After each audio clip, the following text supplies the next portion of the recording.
A prece como ferramenta de proteção e conexão. Jesus, ele tratou e muito sobre a prece. A prece, ela tem no seu princípio 3 atributos: pedir, agradecer e louvar.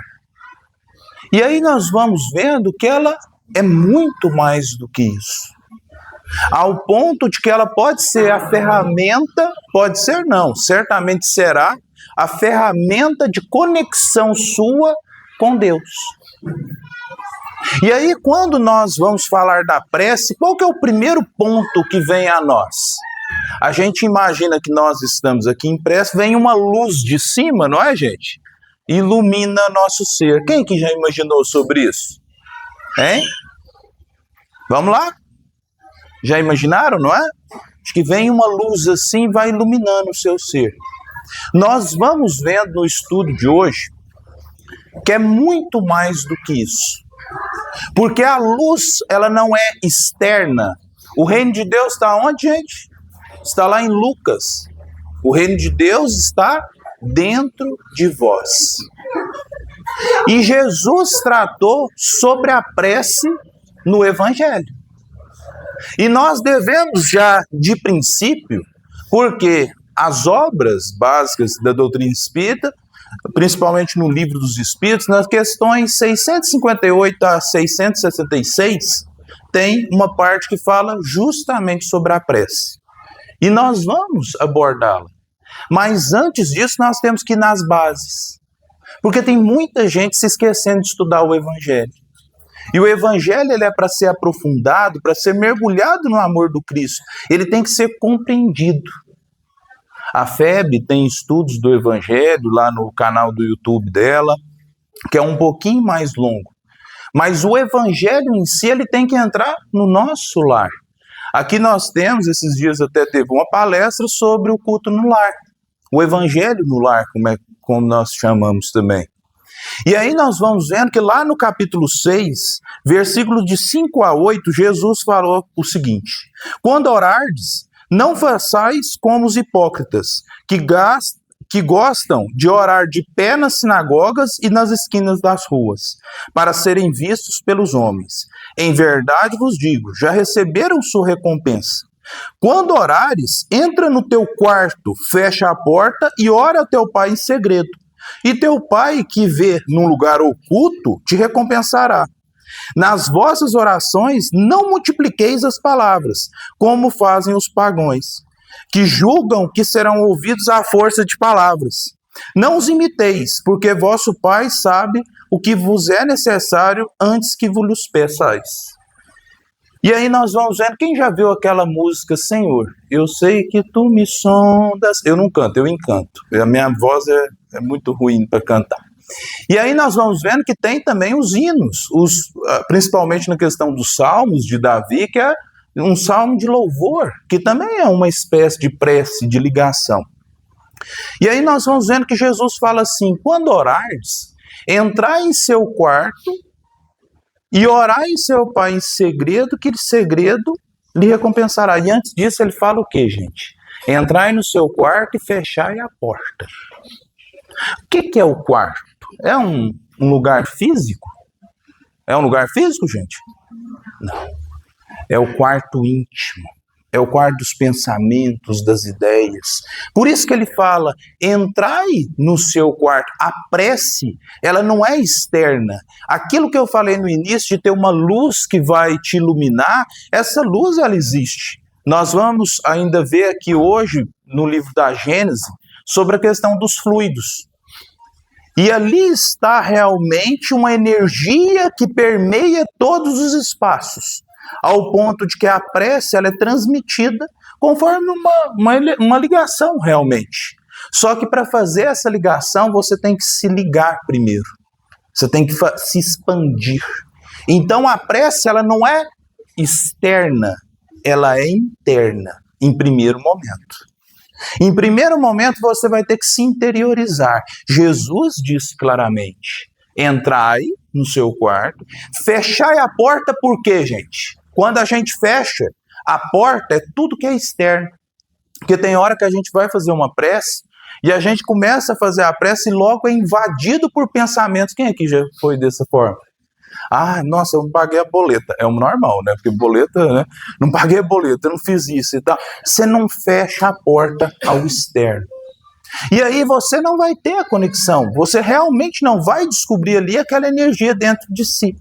E essa conexão com o Pai, na hora que você entra para dentro do seu quarto íntimo, fecha a porta, o orar é em segredo. Porque o Pai está ali em segredo. Quem aqui viu Deus? Quem aqui já sentiu a presença divina? Num arrepio, numa beleza, num abraço com um filho. E aí nós vamos vendo que Deus, Ele está a todo momento a nos sondar. O que é Deus? Inteligência suprema, fonte primária de todas as coisas. Sendo uma inteligência suprema, Ele sabe o que é bom para nós. E uma das preces de Jesus, que nós vamos entrar nesse primeiro ponto de vista, aonde nós vemos a figura humana do Cristo. Eu, quando ia fazer a prece da Ave Maria, em várias religiões eles não fazem, e eu respeito também. Mas eu gosto de fazer a Ave Maria. Para mim, Maria é um espírito de luz que eu respeito muito. Mas na hora de orar ali, você tem que ter dimensão do que você está falando. Não é mecânico. Prece não é mecânica. Prece é sentimento. E aí um dia eu estava lá no Chico e uma pessoa me chamou a atenção. Maria é mãe de Deus. Porque muita gente reza dessa forma, né? E aí a pessoa me chamou a atenção e falou: Douglas, você está prestando atenção no que você está falando? Eu peguei assim, estou rezando. Tipo, né? Ele, não. Você não está mentalizando. Maria é mãe de Jesus. Ela não é mãe de Deus. Aí eu, como sempre, né, para tentar contestar um pouco, eu fui a fundo. E em Pastorino, no Sabedoria do Evangelho, eu encontrei algo que serviu como uma resposta não para ele, mas para mim. Porque na hora que nós olhamos para o Cristo, o que ele fala? Vós sois deuses. Não é Deus, o Deus mesmo supremo. Mas você tem potencialidades divinas. Você tem que encontrar esse reino que está dentro de si. E no Evangelho ele trabalha muito sobre o reino dos céus, que é um pouquinho diferente do reino de Deus. E aí nós vamos vendo o que? Dentro dessa questão, Pastorino fala o seguinte, ele fala que todos nós somos como espelhos. E o nosso objetivo primordial é refletir o amor de Deus. Jesus era o espelho mais limpo. Ele realmente é como se você pegar um espelho aqui, refletir o sol e bater aquela luz. Então várias pessoas veem na imagem de Jesus, na pessoa de Jesus, Deus. Porque ele refletia o amor de Deus. E aí cabe a nós fazer o quê? Limparmos.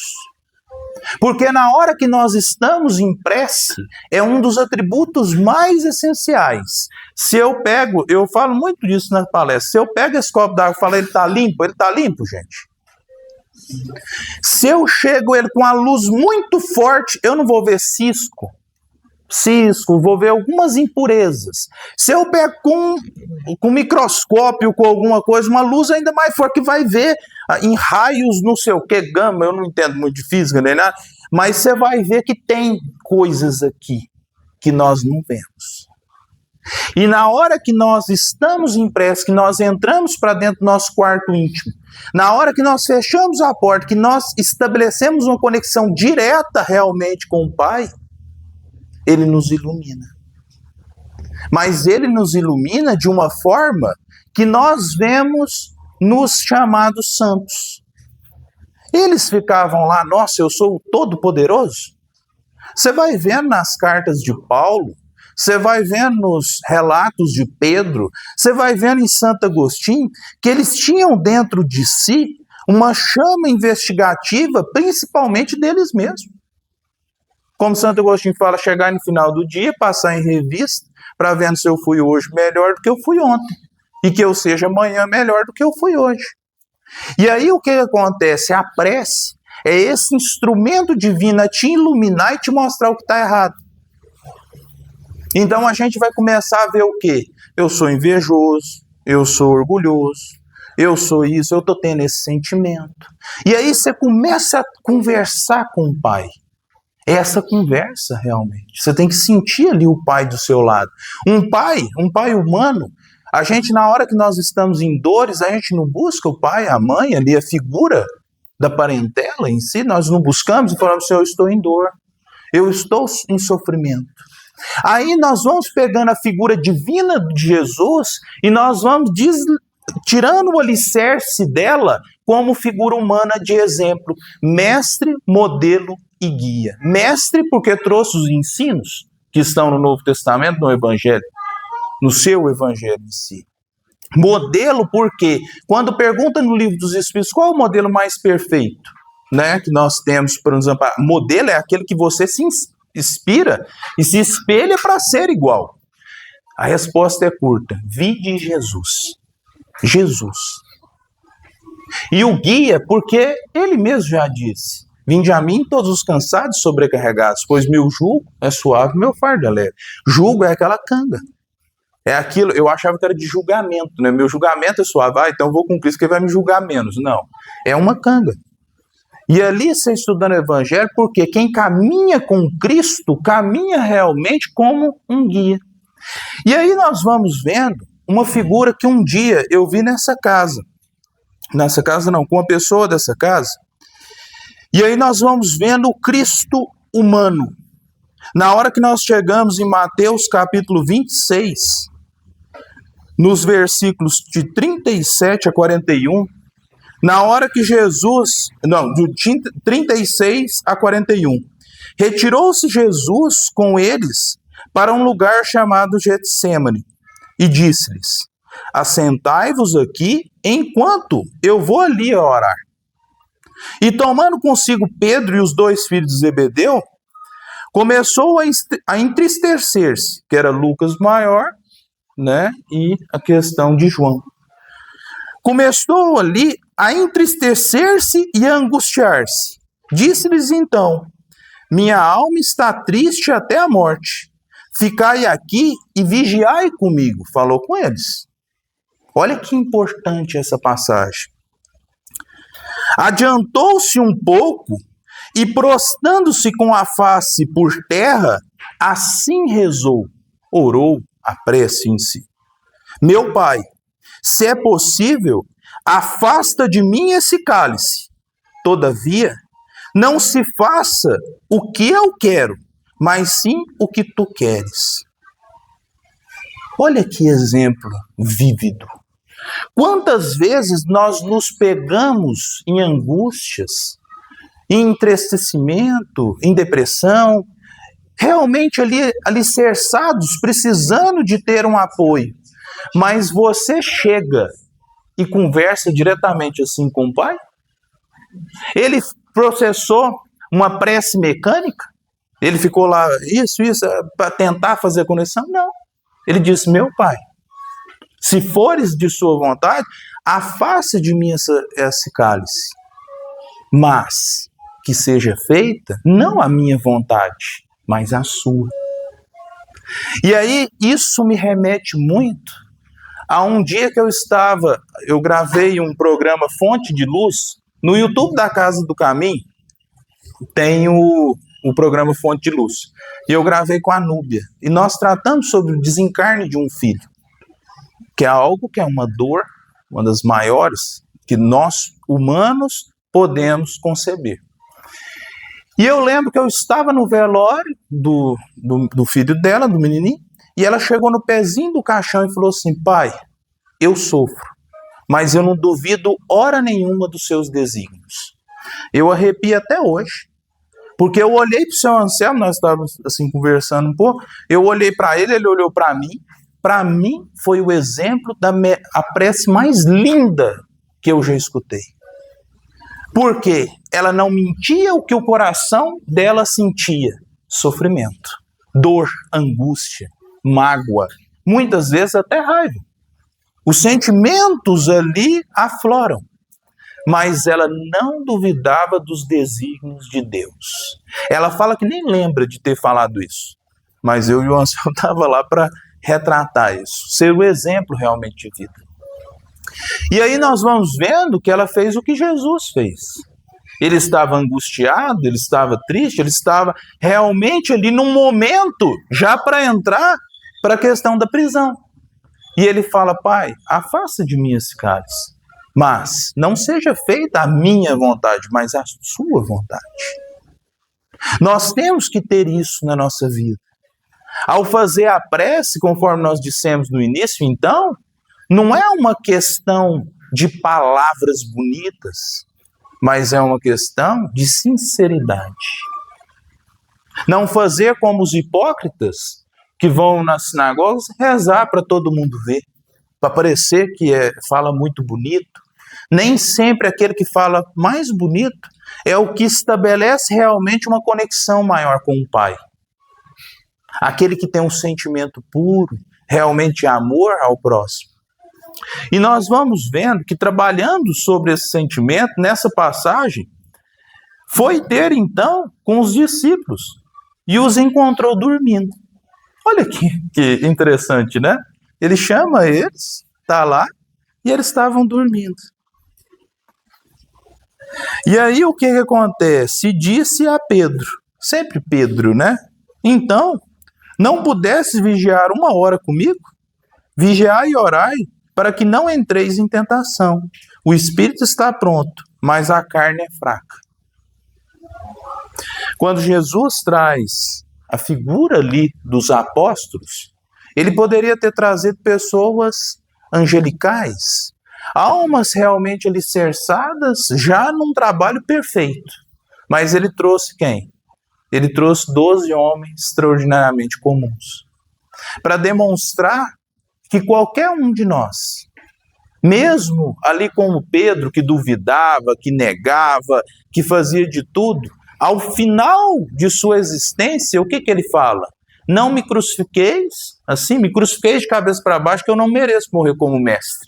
Era o mesmo Pedro que estava ali, que negou o Cristo, cortou a orelha de soldado, que ficava ali questionando o tempo inteiro, era um Pedro transformado. O Evangelho, e ali depois o Novo Testamento em si, ele nos mostra realmente que cada um de nós, nutridos e imbuídos do verdadeiro amor do Cristo, nós podemos mudar. E conforme o título da palestra, a prece é uma ferramenta de proteção e de conexão com o Pai. E a proteção em si, porque se você estabelece um contato direto não apenas com o Pai, de um ponto de vista propriamente dito, mas principalmente com os espíritos superiores. Conforme nós dissemos no início da palestra, o culto no lar é muito bom. Quem não começou ainda, que faça. E aí o que acontece? Você coloca um livro, o Evangelho, coloca uma água, chama a família, lê uma passagem, comente, converse. Ali, o que vocês estão achando disso? É um momento de descontração, realmente, você está ali. Porque muitas das vezes nós chegamos, um liga a televisão, o outro liga o rádio, um vai para o quarto, um mexe no celular, um vai mexer no tablet, o outro está no computador. E a gente não tem esses períodos realmente de sentar e poder se unir ali para estudar o Evangelho. Num dia, se possível, num dia e horário definidos. E aí tem gente que fala assim, mas eu preciso estar na minha casa, porque o Evangelho é na casa. Não, peraí. A casa é o quê, gente? Íntima. A casa é você. A casa aqui do caminho, ela tem, quando nós falamos a casa, não é essa estrutura física, são os trabalhadores. Todos os trabalhadores aqui, as pessoas que frequentam, quem traz os filhos na evangelização, quem está aqui alicerçado nesse trabalho, nas instruções, são a casa espírita. E aí nós vamos vendo que dentro desse culto no lar, naquele dia, naquele horário, vai ter uma conexão maior com a espiritualidade superior, para você poder entrar em oração. E nós vemos que ao começo do dia, ao final do dia, no meio do dia, Nós vemos, Jesus, ele fazia prece só uma vez, com horário determinado? Não. Era o tempo inteiro, não é? O tempo inteiro ele estava em conexão com o Pai. E nós vamos vendo que esse instrumento do Cristo, essa forma de lidar, tem que ser colocado na nossa vida. Por quê? Se nós tivermos realmente as ferramentas, esses dias eu entrei numa discussão. A pessoa queria conversar algo comigo muito sério. E mentalmente eu pedi ao Pai. Eu falei, Pai, assim, forma curta. Pai, me inspirai que eu tenha paciência. Pensei em Euripides Barçanufo, pensei em Bezerra de Menezes, pensei no Chico, aquela paciência dele, e fui tendo paciência. E no final, a pessoa falou, mas você não vai... Eu falei, não, eu não vou te responder agora. Eu prefiro responder depois, porque talvez eu vou te magoar. E aí nós vamos vendo que o Cristo, e muitas das vezes quando é questionado o que é verdade, ele não responde. Uma, porque não se joga pérola aos porcos, você não dá aquilo que é do reino, eles não compreendem. E outras também, num sentido de caridade. E aí nós vamos vendo que essa conexão real, realmente, ela é feita em vários momentos. E principalmente, nós temos que lembrar do atributo divino. Nós vamos vendo no Livro dos Espíritos, na questão 658, é trazido o seguinte.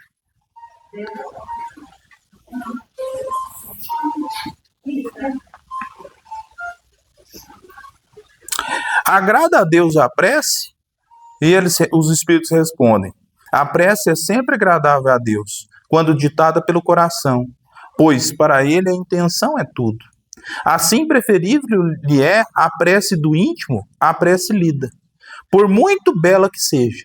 Se for lida mais com os lábios do que com o coração, agrada-lhe a prece, quando dita com fé, com fervor e sinceridade. Tem muita gente que fala assim, vou pegar uma prece aqui que eu vou ler ela. Peraí, você pode ler.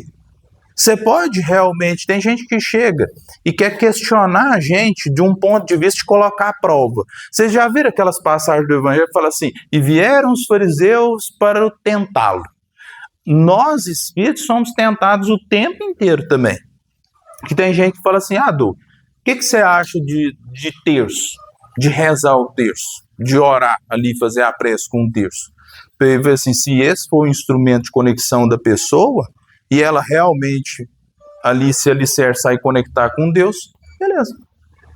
Aí a pessoa fala, mas não é errado? Não, não é errado. Porque cada um vai caminhar da forma que ele... Eu vou falar para um budista que ele, em meditação, ele está errado? É uma forma de conexão.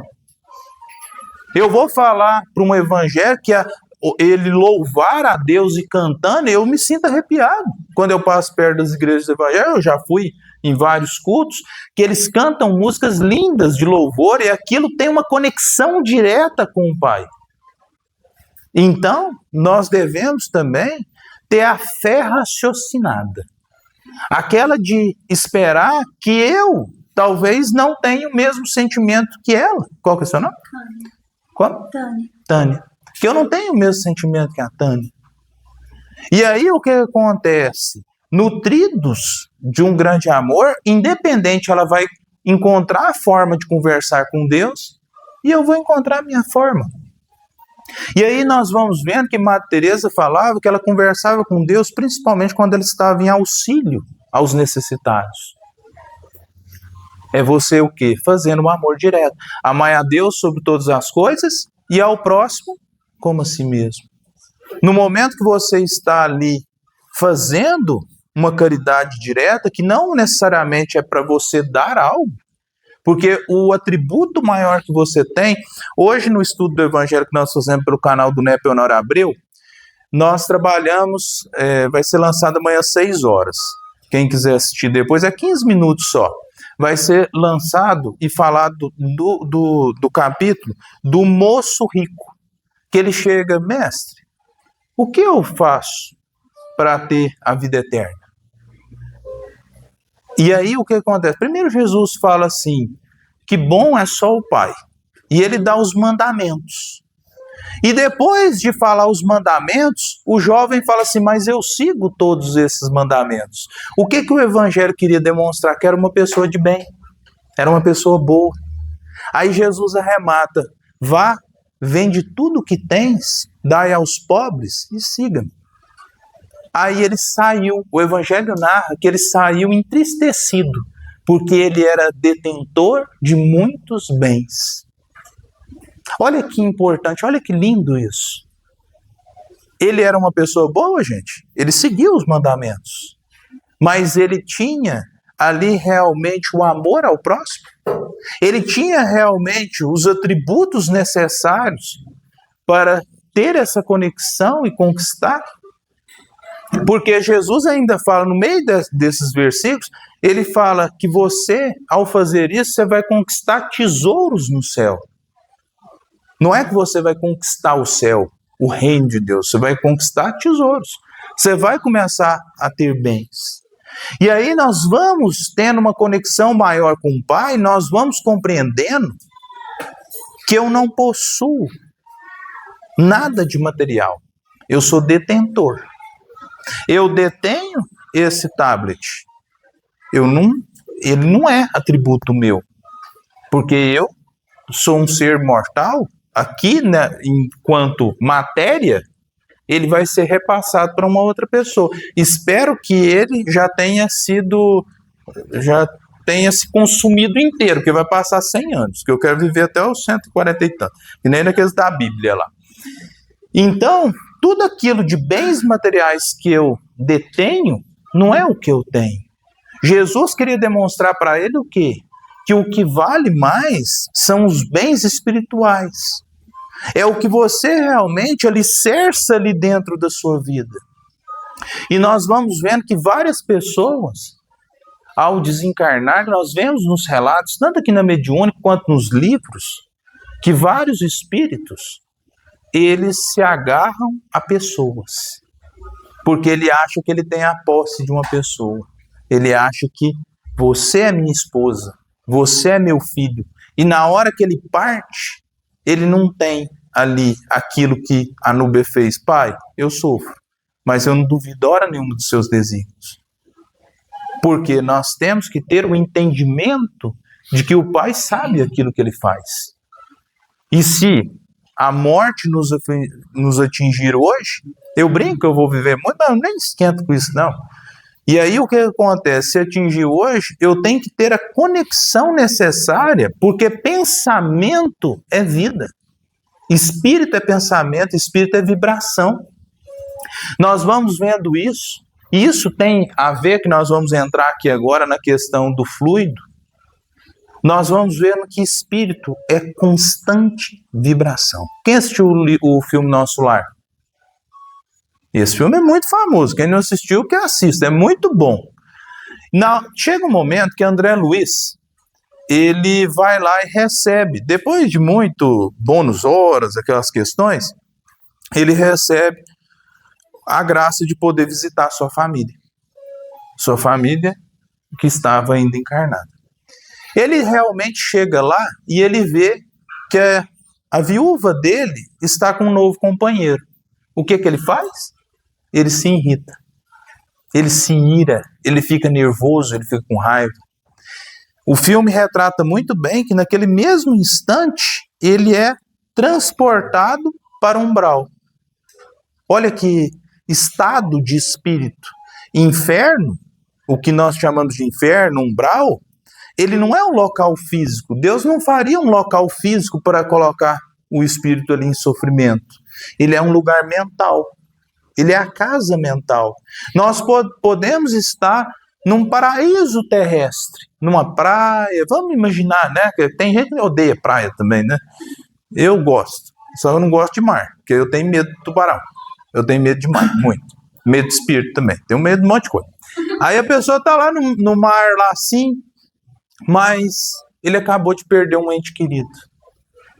Olha, tanto que é subjetivo isso. Teve um amigo meu que ele tinha acabado de divorciar, o irmão dele, para agradar, levou ele para Gramado no Dia dos Namorados, sei lá o que é. Ele se pegou tomando chazinho com a sobrinha dele de 5 anos, dando chazinho na boca dele. Ele falou, Deus do céu, foi a pior coisa para mim, assim, que eu cheguei no fundo do poço, de sentimento. Ele estava em Gramado, lugar lindo, tudo lá, mas não era o momento. O estado de espírito dele não estava preparado para aquele local. Então nós queremos várias coisas, nós sonhamos com várias coisas num horizonte, e nós pedimos isso em prece. Pai, dai-me dinheiro, Pai, dai-me isso, Pai, dai-me aquilo, Pai, dai-me aquilo outro. Só que nós não vivemos o presente. Talvez você está lá com o seu filho, com 5 anos, que daqui a uns anos você pode não tê-lo ele, porque, né, pode desencarnar. Ou pode ser que ele cresça e também não quer saber de você. E você fica lá. E você não curtiu o momento. Você não curtiu o momento realmente de estar com sua mãe, com seu pai, com aquelas pessoas que estão ali com você.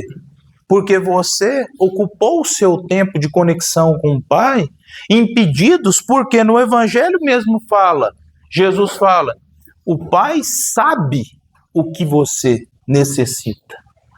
O Pai sabe, Ele tem compreensão de que você pede.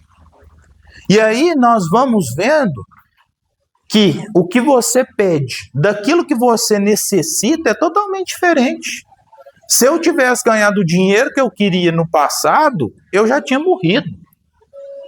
Antes de uma série de excessos da juventude, o Leandro está aqui, sabe o tanto que nós fazíamos excesso, né, Leandro? Era demais, era um excesso atrás do outro. E morria. Então o pai dava? Não dava. Dava as limitações para você não morrer. E nós vamos vendo que a proteção divina muitas vezes vem como correntes. E aí nós vamos vendo assim, um dia eu estava assim, nossa, mas por que os espíritos ficam tão interferindo? Porque fala no livro dos espíritos, os espíritos influenciam na nossa vida muito mais do que vos imagineis. A pontos que são eles, muitas vezes de ordinário, que vos conduzem. Olha que importante. Mas quem está te conduzindo? Depende de que vibração você esteja. Porque no livro A Gênese, na hora que nós vamos tratar dos fluidos, isso é muito importante nós termos em vista. Porque o fluido, ele permeia todo o espaço do universo. É como se a gente estivesse no mar. Isso aqui não é vazio, não existe vazio. Nós, até pouco tempo, não sabíamos o que era o rádio, onda de rádio. Foi descobrindo. E hoje em dia todo mundo sabe que se sintonizar esse radinho aqui, ele toca lá numa sintonia. Energia, até pouco tempo, não sabia o que era energia. Então o fluido, ele já está sendo trabalhado pela ciência. Tudo ele está permeando tudo.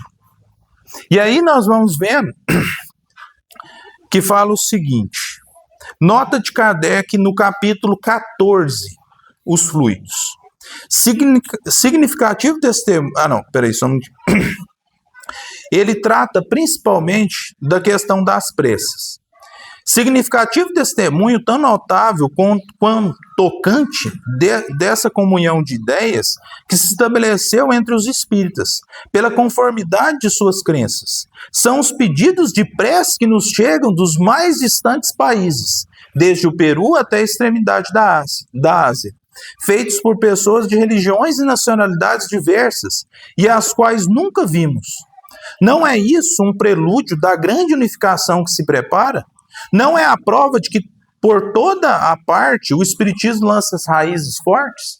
Porque Kardec queria trabalhar nisso, porque, principalmente na Gênese, ele trabalha muito essa figura, ele faz notas, ele traz de um ponto de vista científico. E nós temos que ter em vista que quando nós fazemos a prece, conforme nós dissemos no início, começa um sentimento interior, você se expande espiritualmente e você atinge. Religião vem do que, gente? Carlinhos sabe muito bem, religare, né? Vem de religare. Você ter essa ligação com Deus. Deus está ali o tempo inteiro. Deus, ele não falha. Ele está ali o tempo inteiro. Você que precisa ter uma conexão com Ele. Você que precisa ver Ele. É como aquele testemunho, aquela passagem que eles falam, que a pessoa falou assim, Jesus, esse aqui foi o que você deixou caminhando sozinho, das pegadas na areia. Ele falou, não, esse daí foi quando eu te carreguei. E aí nós vamos vendo que Deus, muitas vezes, Ele nos carrega. Ele realmente nos é o alicerce ali central. A prece, uma das preces mais sinceras que eu já fiz, foi quando eu estava no auge de uma depressão, e aí de repente, e eu não durmo direito, eu tomo remédio para dormir, um trem muito estranho. E aí eu fico à noite escrevendo e tal, e eu estava perturbado. E eu, na religião que eu profetizava, falava que você não podia incomodar os mortos. Você não incomoda. Mas nesse dia à noite, sabe quando você está na angústia? Eu estava quase na mesma, não vou dizer quase na mesma angústia, mas com angústia tipo do Cristo ali. Já quase para falar assim, eu quero ir embora. Já para entrar numa depressão até de sentido mais difícil. Até com sentimentos já de querer deixar a própria vida. E eu cheguei e falei assim, Pai, me dê uma orientação, e meu avô sempre foi alicerce para mim. Meu pai tinha nele o alicerce também, muito grande. E aí eu falei assim, vô, ele tinha falecido, e eu falei assim, vô, você sempre me foi muito caro, você podia me ajudar. Mas foi assim, do íntimo, não sei nem replicar como foi. Foi uma coisa do íntimo ali da madrugada. E aí veio na minha cabeça, né? Eu deixei os livros para você. E eu nem lembrava de livro. E aí eu fui pensando, sabe quando te vem aquele pensamento? Eu falei, que livro? Aí eu falei, Aí eu lembrei que minha avó, quando ele faleceu, nessa época, uns 3 anos antes, mais ou menos, de 2 a 3 anos, ela tinha chegado com uma caixa de livro. Uma caixa. E falou assim, Douglas, você gosta muito de ler? Eu acho que seu avô queria que você ficasse com esses livros. Porque minha avó gosta muito de espalhar as coisas assim, né? Ela não fica acumulando. Ela saiu distribuindo. Para um neto uma camisa, para um outro neto um tal. E na época eu abri essa caixa e era cheio de livro espírita. E eu peguei e falei assim, eu não vou ler. eu era católico, eu não vou ler. Mas também eu não vou jogar fora. Aonde você guarda aquilo que você não quer jogar fora, mas também não quer mexer? Aonde, gente? Vamos lá, vamos ver se vocês adivinham. Em cima do guarda-roupa. Lá é o que fica perdido. Na hora que você entra lá, é tudo. Você não quer mexer, aí você vai só que em cima do guarda-roupa. Aí eu falei, tá ali. Aí vai pegar uma cadeira, alguma coisa, e peguei. Aí, na hora que eu abri, estava o Evangelho segundo o Espiritismo. O primeiro, assim. Falei, vai esse aqui mesmo. Nem sabia qual começar. Aí peguei ele, e é muito interessante, porque a gente tem medo do Livro dos Espíritos, né? Porque tinha o Livro dos Espíritos, eu falei, não, eu não vou começar por esse aqui, não. Dá medo, né? O Livro dos Espíritos, eu falei, o quê? É nada, eu vou evocar espírito aqui de madrugada, eu já tenho medo. Eu falei, eu tô fora. Aí comecei no Evangelho. E aí vem Sócrates e Platão, precursores da ideia cristã. O Evangelho, tem gente que gosta de abrir aleatório, né? O ideal é você começar lá do princípio, porque se ele tem um início e ele tem um final, é ali uma sequência muito lógica e muito boa. E aí na hora que eu vi, falei assim, o Buda também gosta muito de filosofia, né? A gente era o louco da filosofia. E quem é meio doido gosta de filosofia. Normal. E aí, eu falei assim, nossa, aqui tá falando de Sócrates, de Platão. Eu li ele mais da metade na mesma noite. E aí fiquei invocado. Falei, gente do céu, eu tenho que conhecer isso, eu vou ver e tal. Aí cheguei na casa do Caminha, não vou falar a idade, porque senão vai parecer que eu sou velho. E eu não sou. E aí o que acontece? Cheguei aqui, comecei a estudar e eles me mandaram lá pro Chico. Eles falaram assim, Douglas, você está começando um trabalho, o doutor Pedro está reativando o Chico para poder fazer a sopa no sábado. Cheguei lá cheio de comida, comia 8 pão com carne, 2 pratos de feijão tropeiro, que a Neiva fazia, e ainda comi um mingau ainda. Aí eu passei mal. Aí o Flávio, tá aqui o Flávio? O Flávio chegou e falou assim, você tá passando mal? É alguma coisa espiritual? Eu falei, não, é porque eu comi demais. E aquilo eu fui me encontrando. fui realmente alicerçando o que eu gostava de fazer. Que eu falei assim, aí eu ficava esperando todo sábado para ir para lá para comer. Mas não só para comer, né? Também para... Porque fui gostando do trabalho. E aquilo foi me dando sentido de vida, o estudo, o trabalho. Então, isso nasceu do quê? De uma prece. De uma prece. Que ali num momento de angústia, veio na minha vida e transformou. Aí eu fui conversar com a minha avó, falei, vó, mas o vô não era católico, ele queimava vela, ele era muito devoto de São Sebastião, aquele das flechas, né? E eu falei assim, mas que é? Ela falou assim, no final da vida dele, ele invocou questão de espiritismo, ia lá pro plano, que ele mora em Brasília, né? Ele morava no Planaltina, só que ele ia pro plano pra ir perto da FEB, sei lá de onde que é. Aí ela falou, ia pra lá e invocou com isso. Ele alicerçou o quê? Ele ficou muito tempo, gente? De um ponto de vista material? Não. Mas ele plantou em mim esse sentimento. Ele já edificou numa outra pessoa esse sentimento. Então, assim, tem gente que fala assim, nossa, mas fulano fazer uma prece e se converter ou se pedir perdão no final da vida, não tem sentido nenhum, porque fez o mal durante toda a vida e no final da vida vai pedir perdão. Mas peraí, então nós estamos esquecendo do evangelho, do Jesus lá no alto da cruz, vem um bandido, fala com ele e fala, hoje mesmo você vai estar comigo, porque ele teve o quê? O arrependimento.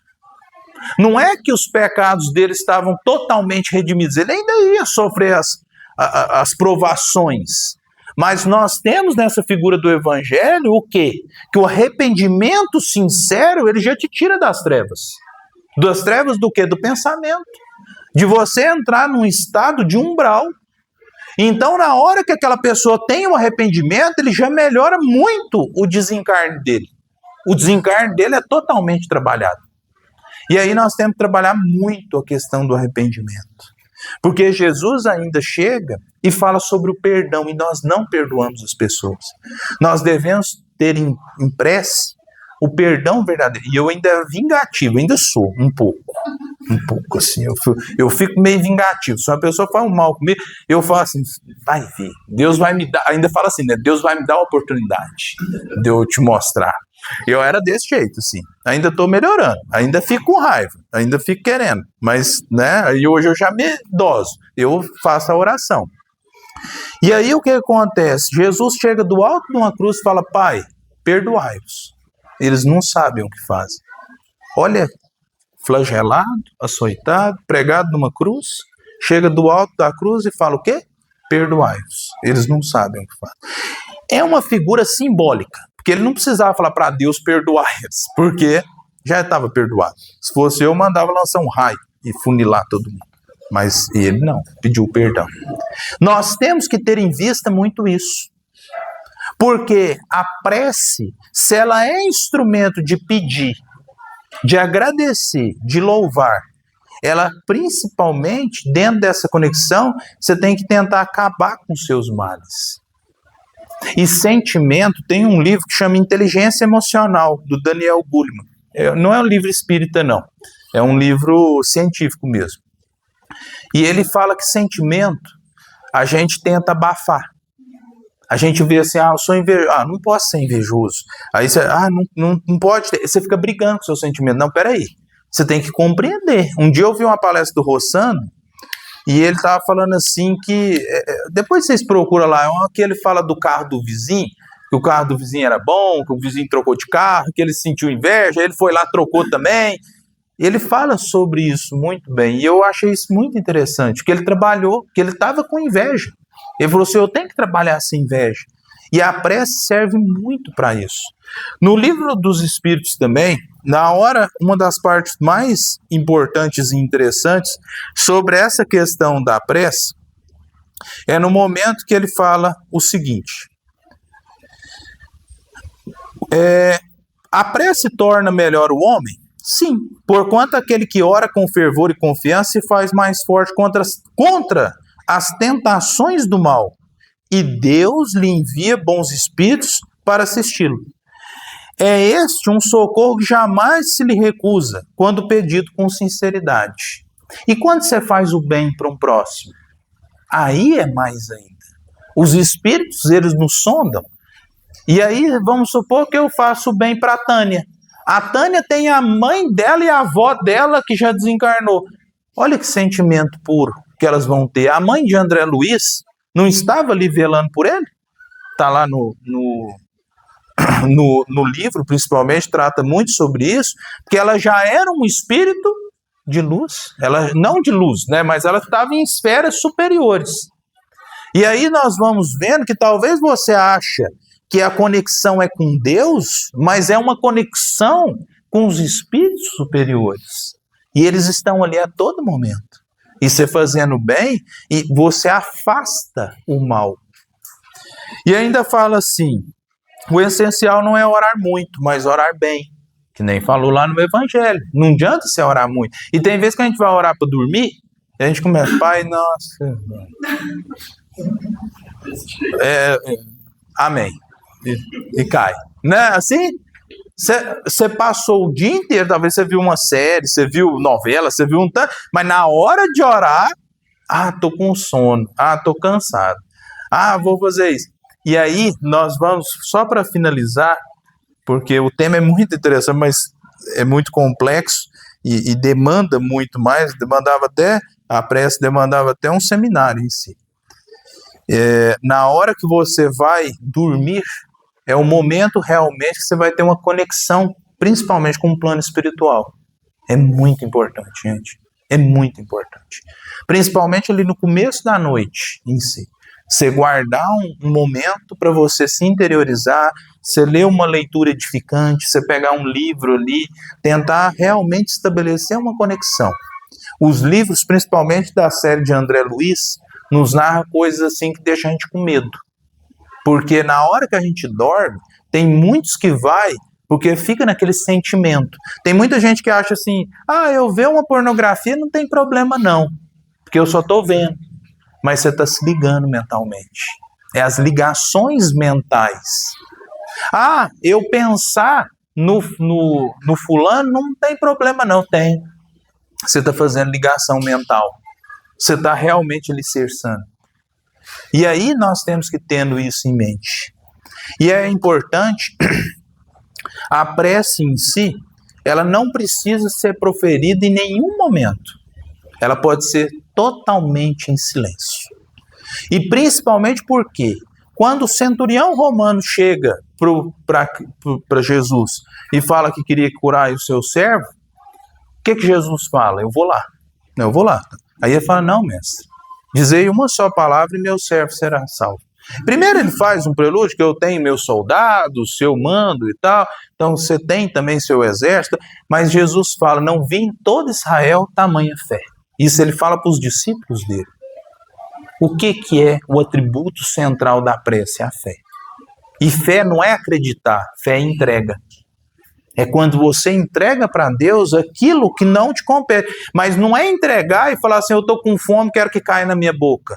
É entregar de um sentido de esperar, porque aqui leiam essa questão das questões 658 a 666. Fala que de ordinário, muitas das vezes, Deus te manda a intuição, Deus te manda os atributos, te ajuda e você joga no acaso. Deus, não precisa mais não, aqui ó, já consegui. Eu consegui. E você não tem ali o mérito realmente de louvar e agradecer ao Senhor. Porque nós muito pedimos, mas pouco agradecemos. E isso é o essencial. E um dia, só para finalizar, eu estava com um olho de peixe, que é aquele trem que cresce e dói. Eu não sei o nome científico daquilo, mas doía demais. Minha mãe, o quê? Não era verruga, é mais que uma verruga. Ela é tipo, eu chamo de olho de peixe, é horrível. Aí passei 1001 coisa, eu era menino. Aí minha mãe pegou e falou assim, vou te levar lá no Padre Pio, para ele te benzer. E era lá acho que é Nossa Senhora de Fátima, atrás eles moravam lá. E aí ela chegou lá, um senhorzinho, na época ele era bem velhinho, e ele veio conversar comigo. Ele começou a conversar e tal. Minha mãe não falou nada do que eu queria, nem Eu também não falei nada. Ele conversou de várias coisas. Na hora que eu fui embora, ele pegou na minha mão assim. Sabe como quem não quer nada? Falou assim, vai em paz, meu filho. E eu peguei e fui. Aí falei, mãe, você é boba demais, né? Tipo, ele não fez nada, não fez oração, não fez nada, de nada. 2 dias depois o trem caiu. Aí eu falei assim, uau! Aí eu fui, aí a minha fé foi totalmente abalada. Porque minha mãe falou, você questiona demais, olha aí pra você ver que ele tem realmente... Isso foi uma coisa que eu vivi. Ele não precisou ali fazer palavras mágicas, fazer aquilo. É só o sentimento. É lógico que, estudando o Espiritismo, sabe que ele tem um poder energético, de mediunidade ali, através dos fluidos, ele manipula, ele sabe. Tem o instrumento de bicorporeidade, que nós vemos que, principalmente Eurípides, tem uns relatos sobre Eurípides Barçanufo muito bons no YouTube, que fala que ele estava na sala de aula, que tinha ali, a Alzira veio aqui várias vezes, e ela traz muito essa imagem vívida do Eurípides, e ele se colocava em prece. E aí tem um relato dele que ele os alunos todos assim, e ele parou assim, fez assim, em prece. E aí, passado tipo 15 minutos, 20 minutos, chegou um cavaleiro, um cara correndo de cavalo. Falou, minha mulher tá dando parto e tá para morrer e tudo e tal. Você podia ir lá e tal. E acordou ele, né? E ele, não, eu já fui. Isso, tem os relatos das pessoas lá em Sacramento que vivenciaram isso. O cavaleiro falou, mas como já foi? Eu vim de cavalo correndo, tipo, você não tem jeito de ir e voltar, porque ele era parteiro naquela época. Você vê o tanto que é difícil. Eurípides é novo, de agora, né? Se for olhar. E aí ele falou, não, já foi. E aí, muita contra-gosto, mas não querendo contrariar o Eurípides, ele voltou. Chegou lá, a mulher falou que ele esteve lá realmente, estendeu as mãos e fez o parto. E isso tem relatos de vários padres, santos, que tem essa questão da bicorporeidade. Até no estudo do Evangelho, é narrado muito sobre isso na questão do Cristo andar sobre as águas, que na realidade não era o corpo físico, era esse fenômeno de bicorporeidade, que tinha também uma questão material, porque se Eurípides plasmou as mãos e fez o parto, você vê o tanto que a prece, a fé, a questão de você ter essa conexão, de você entrar num estado também de meditação, que é muito importante para você estabelecer mais essa conexão, ela é o mais importante. Até quem assistiu aquela série The Chosen, quem assistiu aqui? Muito boa, né? Quem não assistiu, veja depois. Ela, assim, é romanceada. Até no começo da série fala que nem tudo que está lá é realmente seguindo o evangelho. Eles colocaram uma dramaticidade, colocaram alguns personagens, algumas coisas. Mas eu gostei muito quando ele termina ali a questão dos testemunhos, ele sobe e chama Samuel, que eu gostei, Samuel. Agora eu chamo Samuel daqui só de Samuel. Aí chamou ele e falou assim, vamos orar? Né? Vem comigo para orar. E ele foi para o monte orar. E aí tem aquela questão da barca, aonde ele caminha. Então o que eles queriam demonstrar na série? Que não era uma questão humana, era ele realmente nesse fenômeno de bicorporeidade.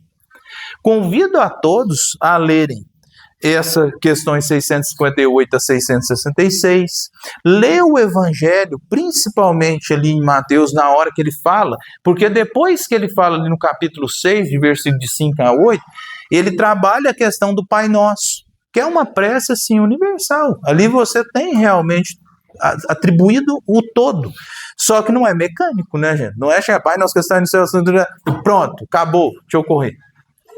Vamos então elevar os pensamentos, pedindo ao Pai, numa prece sincera, que nesse primeiro dia da evangelização, que ele possa, assim como o Mestre disse, vinde a minhas crianças, que nós, enquanto crianças espirituais, enquanto realmente espíritos numa faixa ainda infantil de superioridade, que nós possamos ter essa conexão com o Pai. Que nós possamos estabelecer a cada dia ainda mais essa conexão. e que essa evangelização infantil se reverbere em todas as frentes, não apenas para as crianças, mas principalmente aos pais que colhem os grandes frutos desse trabalho de amor.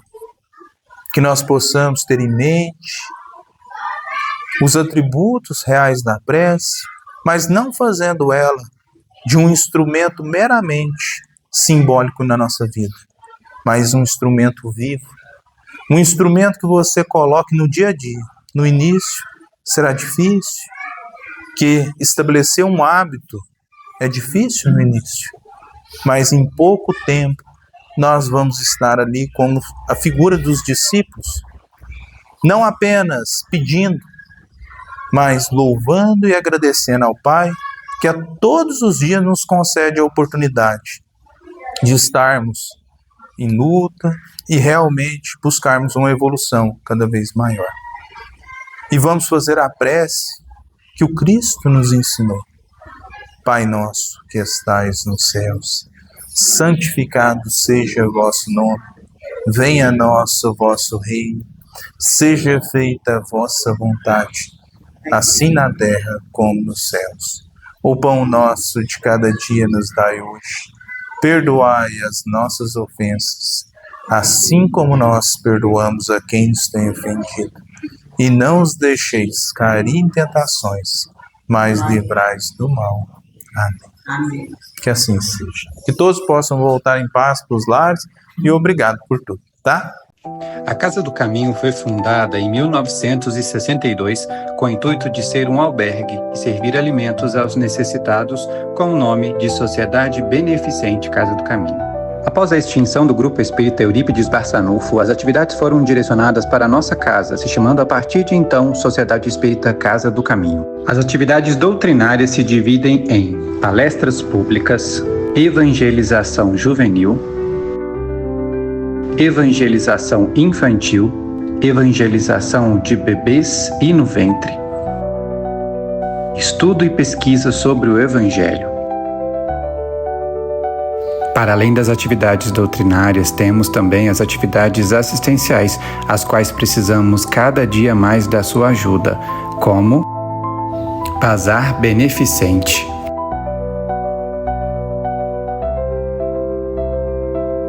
Quentinhas,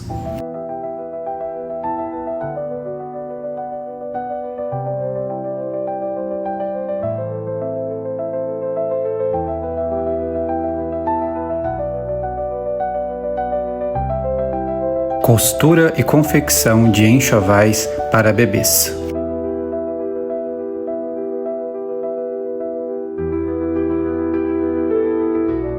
Arrecadação e distribuição de cestas básicas. Distribuição de kits de higiene básica. Distribuição de kits de verduras. Entrega de sopa fraterna. Doação de pães e leite. Para que esses trabalhos continuem, precisamos da sua ajuda. Venha trabalhar conosco ou ser um doador associado.